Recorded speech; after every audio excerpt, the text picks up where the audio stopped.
என்னங்க,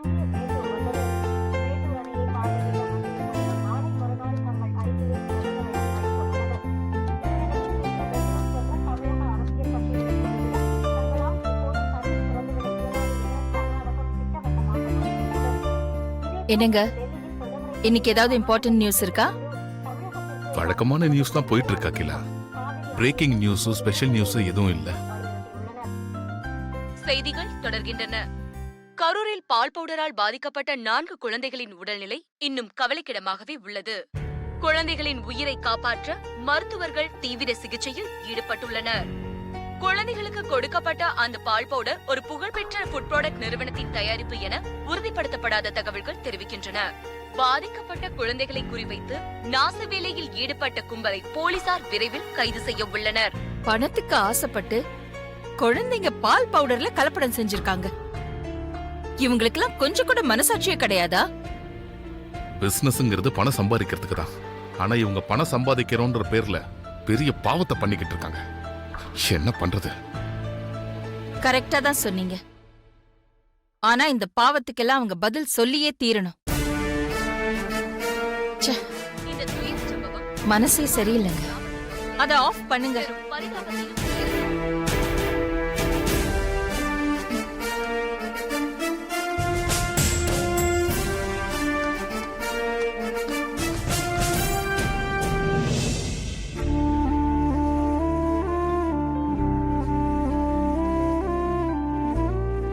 அம்மா, நான் கோவில் வாசல்ல பார்த்த அந்த வயசான தாத்தா எனக்கு சொன்னது எல்லாமே இதுவரைக்கும் சரியா நடந்துட்டு இருக்குமா.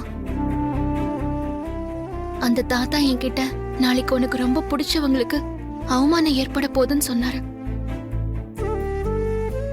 எனக்கு ரொம்ப பிடிச்சவங்கன்னா அது அகிலா அம்மாவும் அவங்க குடும்பத்தை சேர்ந்தவங்க தானு உங்களுக்கு நல்லாவே தெரியும். இன்னைக்கு அந்த குடும்பத்தை சேர்ந்த யாருக்கும் எந்த அவமானமும் ஏற்பட்ட கூடாதுமா. அதுக்காக நான் இன்னைக்கு நாள் முழுக்க சாப்பிடாம விரதம் இருக்க போறேம்மா. அதுக்கு நீதாமா எனக்கு துணையா இருக்கணும்.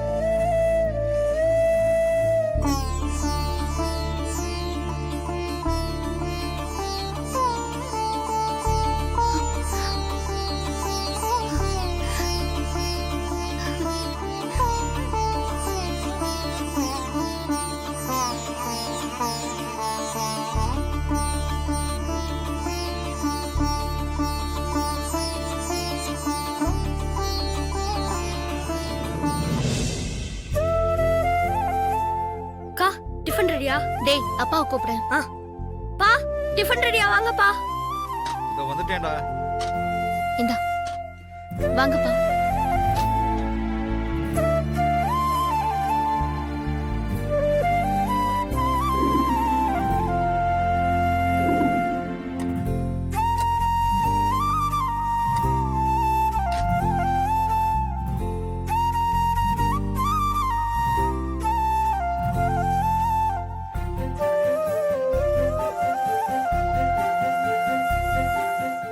அம்மா, நீயும் சாப்பிடுமா. உனக்கும் வேலைக்கு நேரம் ஆயிடுச்சுல்ல. இல்லப்பா, நீங்க முதல்ல சாப்பிடுங்க. எப்பவுமே எங்க கூட தானக்கா சாப்பிடுவ. இன்னைக்கு மட்டும் ஏன் தனியா சாப்பிடுற? நான் தனியாலாம் சாப்பிடலடா கணேசா, நீ சாப்பிடு. அப்பா, உங்களுக்கு சாம்பார் ஊத்தவா? அதெல்லாம் எதுவும் வேண்டாம். நீ ஏம்மா எங்க கூட சேர்ந்து சாப்பிட மாட்டேங்கிற? அதுக்கு காரணத்தை சொல்லு. அது வந்துப்பா, இன்னைக்கு நான் விரதம். நாள் முழுக்க எதுவும் சாப்பிட மாட்டேன்னு இப்பதான் அம்மா முன்னாடி வேண்டிட்டு வந்தேன். இன்னைக்கு என்னம்மா விசேஷம்? ஏன் இப்படி திடீர்னு விரதம் இருக்க? விசேஷம் எல்லாம் ஒண்ணும் இல்லப்பா.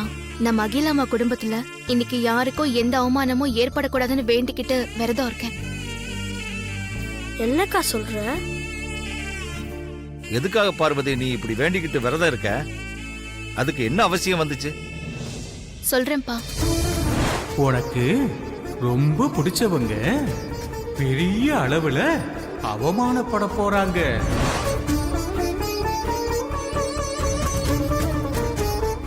அந்த தாத்தா என்கிட்ட சொன்னதெல்லாம் சொன்ன மாதிரி ஏற்கனவே நடந்திருக்குப்பா. தாத்தா சொன்னா சாமி சொன்ன மாதிரி. அது மட்டும் இல்ல, நேத்து நைட்டு அகிலாமா பூஜை ரூம்ல விளக்கேத்தும் போது விளக்கு அணைஞ்சிருச்சு. அதுவும் என் மனசுக்கு உறுத்தலா இருந்துச்சு. அதனாலதான் அம்மாவுக்கு ஏதாவது அவமானம் ஏற்பட்டுறக்கூடாதுன்னு விரதம் இருக்கேன்பா. என்ன பொண்ணுமா நீ? எனக்கு டிஃபன் வைக்கிறதுக்கு முன்னாடியே இந்த விஷயத்தை என்கிட்ட சொல்லியிருந்தா அம்மாவுக்காக நானும் சாப்பிடாம விரதம் இருந்திருப்பேன்ல. வயசான காலத்துல நீங்க விரதம் இருந்து அப்புறம் உங்க உடம்புக்கு ஏதாவது ஆச்சுன்னா நாங்க என்னப்பா பண்றது? அதான் சொல்லல. உன் விரதத்துக்கு நிச்சயமா பலன் கிடைக்குமா. அம்மாவுக்கு எந்த அவமானமும் ஏற்படாது. ஏற்கனவே அம்மா போட்டோ முன்னாடி நின்னு வேண்டிக்கும் போது பூ விழுந்து அம்மா என்ன ஆசீர்வாதம் பண்ணிட்டாங்க. இப்போ நீங்களும் ஆசீர்வாதம் பண்ணிட்டீங்க. மனசுக்கு ரொம்ப சந்தோஷமா இருக்குப்பா.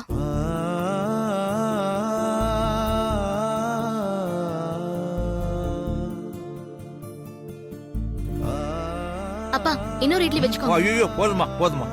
கணேசா உனக்கு? எனக்கும் போறக்கா.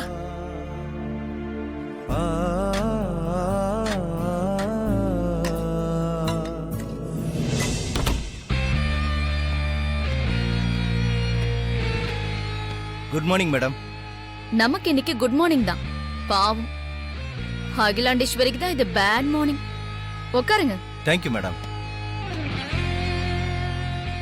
காஃபி சாப்பிடுறீங்களா? பரவாயில்ல மேடம், இப்பதான் சாப்பிட்டு வந்தேன். பாதிக்கப்பட்ட அந்த 4 குழந்தைங்களோட கண்டிஷன் எப்படி இருக்கு? நியூஸ்ல தான் பாத்தீங்கல்ல மேடம், சீரியஸா இருக்கிறதா தான் சொல்றாங்க. நியூஸ்ல சொல்றதை விடுங்க சார். மீடியாவை பத்தி உங்களுக்கு தெரியாதா? இது சென்சிட்டிவ் மேட்டர். அது டிஆர்பிக்காக கொஞ்சம் பில்டப் பண்ண தான் செய்வாங்க. கரூர்ல உங்க டிபார்ட்மெண்ட் ஆளுங்க என்ன சொல்றாங்க? நீங்க விசாரிச்சீங்களா? விசாரிச்சேன் மேடம், அவங்களும் குழந்தைங்க கிரிட்டிக்கல் கண்டிஷன்ல இருக்கிறதா தான் சொல்றாங்க. Very good. குழந்தைங்க உயிருக்கு ஆபத்துனாதான் கேஸ் ரொம்ப ஸ்ட்ராங் ஆகும், பப்ளிக் கோவம் அதிகமாகும், சோசியல் மீடியா அகிலாண்டேஸ்வரிக்கு எதிரா திரும்பும், அகிலாண்டேஸ்வருடைய மொத்த பேரும் டேமேஜ் ஆகும். பாதிக்கப்பட்ட குழந்தைங்களுக்கு கொடுத்த பால் பவுடர் அகிலாண்டேஸ்வரியோட ஆதித்யா ஃபுட் ப்ராடக்ட் கம்பெனியோட தயாரிப்பு தாங்கிற நியூஸ எப்ப மீடியாவுக்கு அதிகாரப்பூர்வமா சொல்ல போறீங்க? நாம ஏற்கனவே போட்ட பிளான் படி மெல்ல மெல்ல ஓபன் பண்ண போறோம் மேடம். மீடியால நெக்ஸ்ட் வரப்போற நியூஸ் அதுவா தான் இருக்கும். குட். பாதிக்கப்பட்ட 4 குழந்தைங்களோட பேரண்ட்ஸ் கிட்ட அகிலாண்டேஸ்வரிக்கு எதிரா புகாரை எழுதி வாங்கிக்கிட்டு அதுக்கப்புறம் அகிலாண்டேஸ்வரி கம்பெனி சம்பந்தப்பட்டிருக்கிறதா அதிகாரப்பூர்வமா மீடியாக்கு நியூஸ் சொல்லுங்க. Okay madam. இன்னொரு விஷயம் சொல்லுங்க மேடம். அகிலாண்டேஸ்வரிக்கு பப்ளிக்ல நல்ல செல்வாக்கு இருக்கிறதுனால அவ்வளவு ஈஸியா அவங்களுக்கு எதிராக கம்ப்ளைண்ட் கொடுக்க மாட்டாங்க. அதனால நீங்க உங்க டிபார்ட்மெண்ட் ஆளுங்க கிட்ட சொல்லி பாதிக்கப்பட்ட பேரண்ட்ஸ் கிட்ட எப்படியாவது கம்ப்ளைண்ட் எழுதி வாங்க சொல்லுங்க. அந்த கம்ப்ளைண்ட் தான் இந்த கேஸுக்கு ரொம்ப முக்கியம். ஓகே மேடம், நான் இப்பவே கரூர் இன்ஸ்பெக்டருக்கு ஃபோன் பண்ணி அவர் எதை எப்படி செய்யணுங்கிறத இன்ஸ்ட்ரக்ஷன் கொடுத்துறேன். அவர் எல்லாத்தையும் கரெக்டா செஞ்சு முடிச்சிருவாரு. கம்ப்ளைண்ட் ரொம்ப ஸ்ட்ராங்கா இருக்கணும், அது முக்கியம். நீங்க கவலைப்படாதீங்க மேடம், அதை எங்க ஆளுங்க பாத்துக்குவாங்க. கம்ப்ளைண்ட் எழுதி வாங்கிக்கிட்டு மீடியாக்கு நியூஸ கொடுத்துட்டு உடனே அகிலாண்டேஸ்வரி அரெஸ்ட் பண்ணிடுவீங்கல்ல? Sure madam.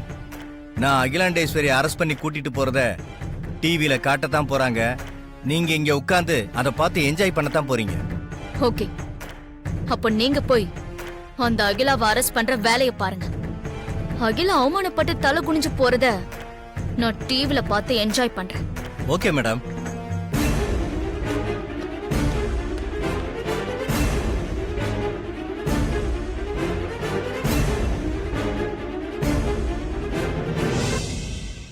முக்கிய செய்திகள். நேற்று மக்களிடையே பரபரப்பை ஏற்படுத்திய கரூரில் பால் பவுடரால் பாதிக்கப்பட்ட 4 குழந்தைகளின் உடல்நிலை இன்னும் கவலைக்கிடமாகவே உள்ள நிலையில் அந்த குழந்தைகளுக்கு கொடுக்கப்பட்ட பால் பவுடர் புகழ்பெற்ற ஒரு ஃபுட் ப்ராடக்ட் நிறுவனத்தின் தயாரிப்பு என தெரிய வந்துள்ளது. மக்களிடையே பெரும் பரபரப்பை ஏற்படுத்திய இந்த சம்பவத்தை குறித்து போலீசார் விசாரணை செய்தபோது அந்த புகழ்பெற்ற கம்பெனி ஆதித்யா குரூப் ஆஃப் கம்பெனிக்கு சொந்தமான ஃபுட் ப்ராடக்ட் கம்பெனி என போலீசார் தகவல் தெரிவித்துள்ளனர். இந்த சம்பவம் சக தொழில் நிறுவனங்களிடையே மகிழ்ச்சியையும் மக்களிடையே பெரும் அச்சத்தையும் ஏற்படுத்தியுள்ளது. இந்த நிறுவனம் பால் பவுடரில் அளவுக்கு அதிகமாக கலப்படம் செய்துள்ளதாக செய்திகள் வெளிவந்துள்ளது. மித்ரா, நந்தினி அவ ஆட்டத்தை ஆரம்பிச்சிட்டா போல இருக்கு. கண்டிப்பா ஆண்டி, நானும் அப்படிதான் நினைக்கிறேன். பாதிக்கப்பட்ட குழந்தைகளுக்கு கொடுக்கப்பட்ட பால் பவுடர் ஆதித்யா குரூப் ஆஃப் கம்பெனிக்கு சொந்தமான தயாரிப்புங்கிறது கன்ஃபார்ம் ஆயிடுச்சு. அதனால அந்த கம்பெனி மேல சட்டப்பூர்வமான நடவடிக்கை கன்ஃபார்மா பாயும். வாட்? சார் உங்க அடுத்த கட்ட நடவடிக்கை என்னவா சார் இருக்கும்? அந்த கம்பெனிக்கு அகைன்ஸ்டா நீங்க என்ன ஆக்ஷன் எடுக்க போறீங்க? பாதிக்கப்பட்ட குழந்தைகளோட பெற்றோர்கள் ஆதித்யா ஃபுட் ப்ராடக்ட் கம்பெனி மேல நடவடிக்கை எடுக்க சொல்லி கம்ப்ளைண்ட் கொடுத்திருக்காங்க. அதன் பேர்லயும் கண்டிப்பா சட்டப்படி நடவடிக்கை எடுக்கப்படும். Thank you sir. இப்போ இந்த நியூஸ் ரொம்ப பரபரப்பா போயிட்டு இருக்கு. இதனால பாதிக்கப்பட்ட குழந்தைங்களோட பேரண்ட்ஸ் கிட்ட இதை பத்தி கேட்போம். குழந்தைங்களுக்கு கொடுக்கிற பால் பவுடர்ல கொஞ்சம் கூட மனசாட்சியே இல்லாம கலப்படம் பண்ணி விக்கிறவங்கள சும்மாவே விடக்கூடாது. எவ்வளவு பெரிய ஆளா இருந்தாலும் அவங்கள பிடிச்சு ஜெயில போடணும். இந்த பால் பவுடர் சாப்பிட்டதால எங்க குழந்தைகளை எவ்வளவு அவஸ்தைப்படுறாங்க தெரியுமா சார்? இந்த பாவம் அவங்கள சும்மாவே விடாது. நாங்களும் அவங்கள சும்மா விட போறது இல்ல. நல்ல சாபம் கூட. என் குழந்தை ஹாஸ்பிடல்ல சீரியஸா இருக்கு. பணத்துக்கு ஆசைப்பட்டு குழந்தைங்க குடிக்கிற பால் பவுடர்ல கலப்படம் பண்ணவங்க நல்லாவே இருக்க மாட்டாங்க. நான் சும்மா போயிடுவாங்க. என் குழந்தைக்கு ஏதாச்சும் ஆச்சுன்னா அவங்கள நான் சும்மாவே விட மாட்டேன். அவங்களையும் கொண்டுட்டு நானும் ஜெயிலுக்கு போயிடுவேன். அந்த கம்பெனி ஆதிக்கடை ஒரு அகிலாண்டேஸ்வரிக்கு சொந்தமானதுன்னு சொல்றாங்க. அவங்க ரொம்ப பெரிய ஆளுன்னு சொல்றாங்க. அவங்க எவ்வளவு பெரிய ஆளா இருந்தா என்ன? அவங்களும் பொண்ணு தானே, அவங்களும் தாய் தானே. எங்க வேதனை அவங்கள சும்மாவே விடாது. சட்டம் அவங்கள தண்டிக்குதோ இல்லையோ, கடவுள் இருக்கான், கண்டிப்பா அவங்களுக்கு தண்டனை கொடுப்பான். இதெல்லாம் நீங்க பார்க்க தான் போறீங்க. எங்க வயிற்றுச்சல் அவங்கள சும்மா விடாது. பாதிக்கப்பட்ட பேரண்ட்ஸோட புகார்கள் அதிகமாயிட்டே இருக்கு. அதனால அந்த ஃபுட் ப்ராடக்ட் நிறுவனத்தோட தலைவர் அகிலாண்டேஸ்வரியை விரைவில் போலீசார் கைது செய்யப்படலாம் என எதிர்பார்க்கப்படுகிறது. மேலும் இதை பற்றிய ஐஸ்வர்யா, டிவி ஆஃப் பண்ணுமா ப்ளீஸ். Okay uncle.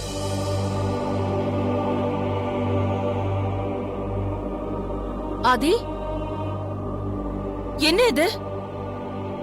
நம்ம கம்பெனி ப்ராடக்ட்ல கலப்படம்னு போலீஸ் சொல்றாங்க. பாதிக்கப்பட்ட குழந்தைங்களோட பேரண்ட்ஸ் கம்ப்ளைண்ட் வேற கொடுத்திருக்காங்க. What's happening? என்ன இதுன்னு நான் பாக்குறேமா. ஆதி, எங்க என்ன தப்பு நடந்ததுன்னு உடனே என்கொயரி பண்ணு. தப்பு செஞ்சவங்க யாரா இருந்தாலும் விடாத. சரிப்பா, நான் பாத்துக்கிறேன். நீங்க அம்மாவை பாத்துக்கோங்க.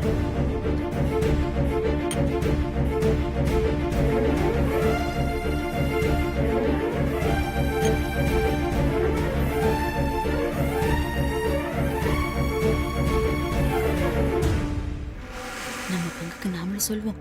அக்கா, கவலைப்படாதீங்கக்கா, எல்லாம் சரியாயிடும். என்ன, எல்லா குழந்தைங்களோட அம்மாவும் சாபம் கொடுக்கறாங்க. பரவாயில்ல, அது உங்களை ஒண்ணும் பண்ணாது. பாத்துக்கலாம். ஆதித்யா, அருண் அவங்களுக்கும் ஒண்ணும் ஆகாது.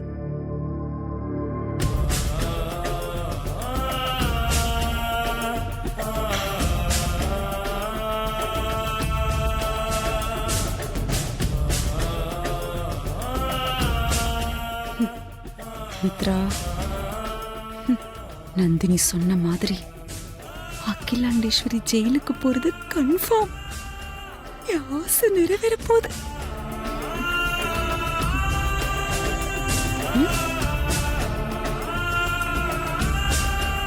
எங்க போறா இவ?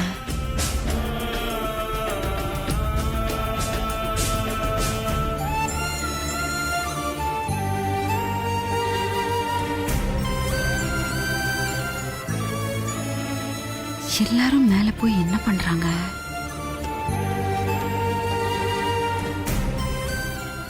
அது இப்ப என்ன பண்றது? பாதிக்கப்பட்ட குழந்தைங்க பேரண்ட்ஸ் எல்லாம் ரொம்ப கொதிச்சு போயிருக்காங்க. நம்ம ஃபுட் ப்ராடக்ட் கம்பெனி மேல வேற கம்ப்ளைண்ட் கொடுத்திருக்காங்க. அது மட்டும் இல்லாது, குழந்தைங்க சாப்பிட்டது ஆதித்யா ஃபுட் ப்ராடக்ட் கம்பெனியோட பால் பவுடர் தான் கன்ஃபார்ம் ஆயிருக்கு. அதனால நம்ம கம்பெனி மேல சட்டப்பூர்வமா நடவடிக்கை பாயும்னு போலீஸ் சொல்லியிருக்காங்க. என்ன பண்ண போறோம்னு தெரியல ஆதி. சட்டப்பூர்வமா நடவடிக்கை எடுப்பாங்கன்னா ஃபுட் ப்ராடக்ட் கம்பெனிக்கு டெம்பரவரியா சீல் வைக்கலாம்.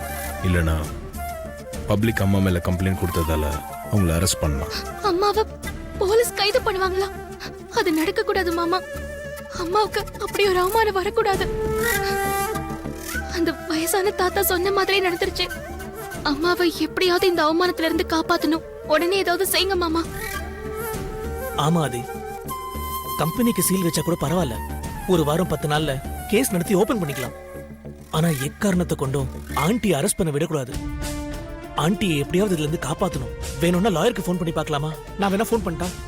இல்ல, தேவையில்லை. என்னாச்சு மாமா? ஏன் ஃபோன் பண்ண வேணாம்னு சொல்றீங்க? அம்மாவை அரெஸ்ட் பண்ணக்கூடாதுன்னு ஏற்கனவே முன்ஜாமீன் வாங்கிட்டேன்.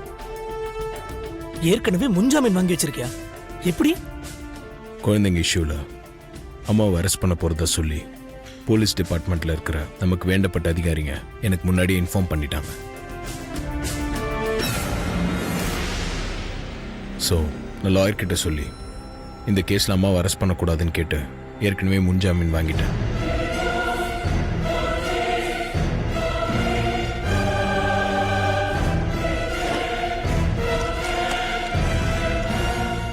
அம்மாவை அரெஸ்ட் பண்ணக்கூடாதுன்னு சொல்லி கோர்ட் கொடுத்துருக்க ஆர்டர் இதுதான்.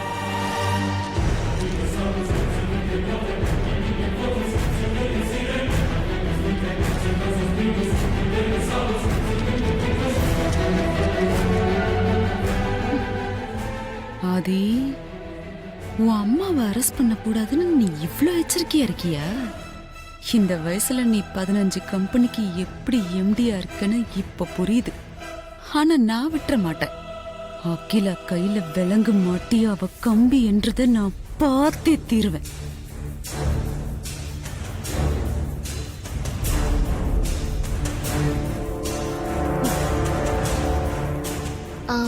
அம்மாவை கைது பண்ணாம இருக்க கோர்ட்ல ஆர்டர் வாங்கின மாதிரி கம்பெனிக்கு சீல் வைக்க கூடாதுன்னு ஒரு ஆர்டர் வாங்குங்க மாமா. கம்பெனிக்கு சீல் வச்சா கூட அது அம்மாவுக்கு தான் அவமானம். ஆமா ஆதி, பார்வதி சொல்றது கரெக்ட் தான். இந்த நான் கும்பிடுற சாமியும் அந்த வயசான தாத்தாவோட ஆசையும் தான் இந்த குடும்பத்துக்கு எந்த அவமானமும் ஏற்படாம காப்பாத்தணும்.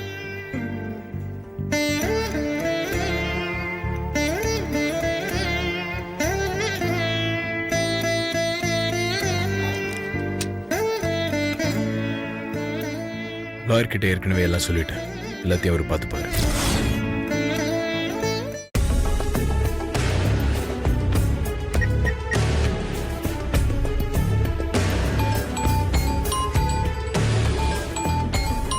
நந்தினி டிவி நியூஸ் பார்த்துட்டு கால் பண்றான்னு நினைக்கிறேன். ஹலோ நந்தினி, இப்பதான் டிவி நியூஸ் பார்த்தேன். ரொம்ப சந்தோஷமா இருக்கு. இந்த தடவை நாம தான் ஜெயிக்க போறோம். ஆமா மித்ரா, அகிலாண்டேஸ்வரிக்கு எதிரா எத்தனையோ முயற்சியில தோத்து போனேன்னா இந்த தடவை கண்டிப்பா ஜெயிக்க போறேன். ஆமா, அகிலாண்டேஸ்வரி டிவி நியூஸ பார்த்தாளா? அங்க நிலவரம் எப்படி இருக்கு?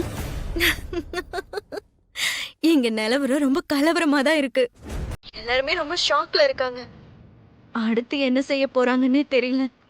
அவங்களால இனி எதுவும் செய்ய முடியாது. அதுக்கு நான் டைமும் கொடுக்க மாட்டேன். என்ன சொல்ற நந்தினி? மித்ரா, நந்தினி கிட்டயா பேசிட்டு இருக்க? ஆமா ஆண்டி. வனஜா ஆண்டி பக்கத்துலயே இருக்காங்க? ஆமா நந்தினி, இப்பதான் வந்தாங்க. அப்ப நீ போன ஸ்பீக்கர்ல போடு. நான் இப்ப சொல்ல போறது அவங்களும் கேட்கட்டும். ஓகே நந்தினி. ஸ்பீக்கர்ல போட்டுட்டேன். Hello aunty. ஹாய் நந்தினி, சொல்லு. ஆண்டி, நான் இப்ப உங்களுக்கு ஒரு குட் நியூஸ் சொல்ல போறேன். குட் நியூஸ் தான் நாங்க டிவிலேயே பார்த்துட்டோமே. அது ஜஸ்ட் ட்ரெய்லர் தான் ஆண்டி. மெயின் பிக்சரே இனிமே தான் ஸ்டார்ட் ஆகும். என்ன நந்தினி சொல்ற? இதுக்கே இங்க எல்லாரும் ஆடி போயிருக்காங்க. நீ இன்னும் ட்ரெய்லர் மெயின் பிக்சர்னு சொல்லிட்டு இருக்க. என்ன அது? நான் ஏற்கனவே சொன்னதுதான் ஆண்டி. அந்த அகிலாண்டேஸ்வரி கைக்கு நான் விளங்க மாட்ட போறேன். இன்னும் கொஞ்ச நேரத்துல ஏசி வந்து அகிலாண்டேஸ்வரி அரெஸ்ட் பண்ணி கூட்டிட்டு போக போறாரு. சூப்பர் நந்தினி, நீ நினைச்சதை சாதிச்சிட்ட.